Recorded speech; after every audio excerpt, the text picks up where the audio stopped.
We're absolutely reducing funding to the UN and to the various foreign aid programs, including those run by the UN and other agencies.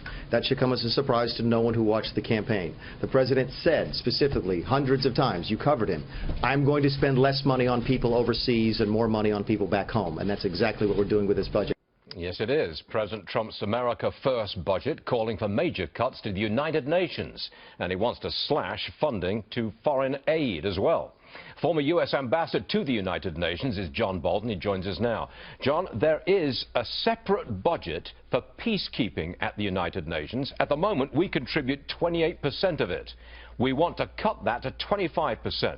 How do you feel about cutting the peacekeeping budget?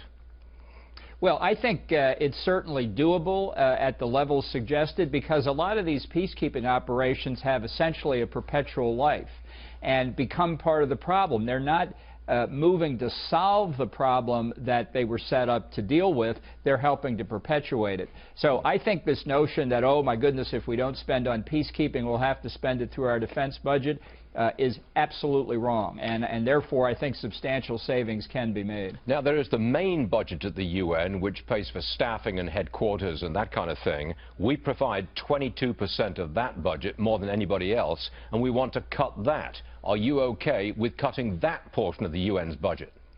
Absolutely. Look, there are a lot of UN programs that we should not see our budget cut in some of the specialized agencies.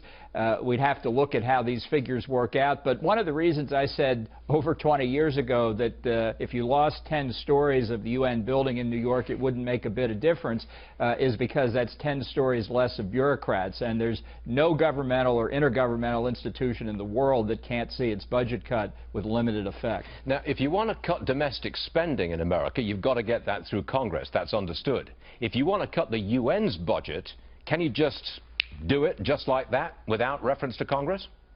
No, Congress has to do it. But look, I think this should be part of a larger effort to move all of UN funding for U.S. funding for international organizations to a purely voluntary basis. No more assessed contributions, which in effect are taxes on the United States. I will say I would protect the U.S. bilateral foreign aid program. If you've got to take cuts, I'd take them in the multilateral development banks and in the UN programs. I'd keep as much of the bilateral programs as we could, although they can certainly be reformed too. Well, throughout this program, we've talked about the difficulty of cutting any domestic spending program.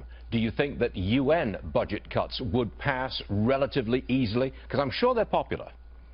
Yes, no, I think they would pass relatively easily. And, you know, we don't know what the fate of this budget on domestic or international programs will be. But I say those who want to continue to create the kind of deficits that we've seen and the addition to the national debt, let's have that debate. I give Trump a lot of credit for following through on what he said to increase the military budget. If anything, I'd increase it more and cut the other spending more. But he's off to an excellent start. Let's have this debate. I think I know where the American people will come out on it. Sure. John Bolton, thank you very much for joining us, sir. Appreciate it.